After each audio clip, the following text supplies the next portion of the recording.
economic, and racial justice. So I congratulate all of you for all of the work that you've done in the past.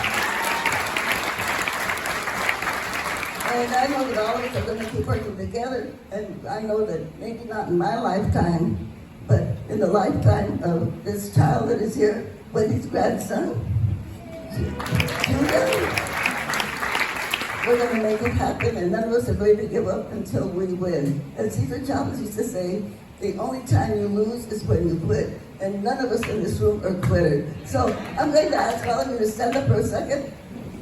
Just for a quick second, okay? And I'm going to ask you 2 questions.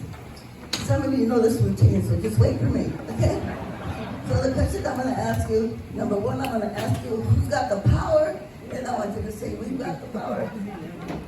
And when I say what kind of power, you're going to say, I'm going to say what kind of power, you're going to say people power. All right, can we do that? Yeah. But let's shout it really, really loud so all the haters out there can hear it. All the haters out there can hear it. Let's go.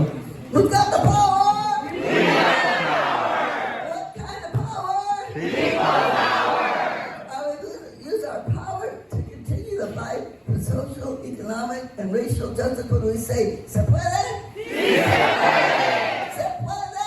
Sí, se puede. Let's do it with an organized hand clap. Let's go.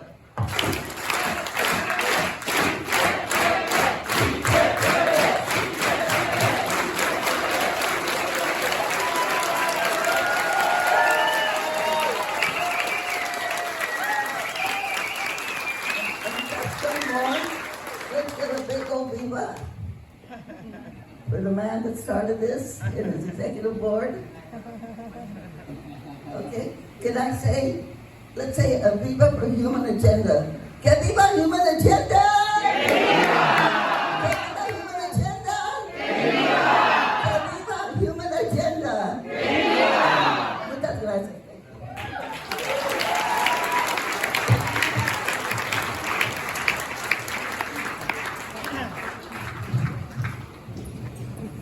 We were going to have an extended Q&A tonight, but I'm only going to ask Dolores 3 questions. And by the name, my name is Richard Hobbs. I've been Executive Director of Human Agenda for the last 20 years. So first of all, we just heard Si se puede. When did that phrase, Si se puede, originate? It happened in Arizona in 1972. When Cesar Chavez was doing a 25-day water-only fast because they had passed a law in Arizona that if a farmer went on strike, they could go to jail. If anybody said boycott anything, you could go to jail. And so while Cesar was doing that fast, we were organizing. And I went to some of the Latino leaders, the professionals, attorneys, etc., to come and help us, to come and join the cause. And they said, no se puede. No, you can't do that in Arizona. In California, you people can do a lot of things, but not in Arizona. So my response to that was Si se puede, and that became the battle cry for that. And now we have seen that Arizona is turning out to be a Si se puede state.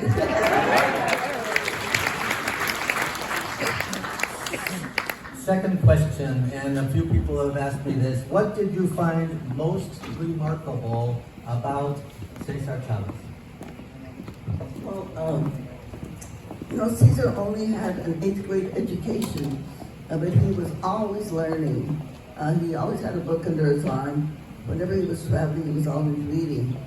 But his idea of empowering others, I think, Cesar always wanted to surround himself with people that knew more than he did.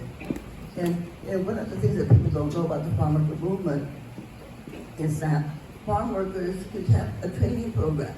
So today, the accountants in the farm workers union were farm workers. They trained mechanics. They trained people to do printers, to become printers, to become attorneys. In fact, one of the farm workers that belonged to the movement is now a judge in Kern County without going to college, okay? Without going to college, went to the apprenticeship program. But he believed in people. I think that was his genius. He really believed that poor people could do amazing things if they just gave them the opportunity. pretty much like what you do. Thank you. Final question. Dolores, you've been a community organizer for more than 70 years. What can you tell young people to keep up their motivation for the next 70 years? Well, I just want to say to all the young people that we know, they have a lot of energy.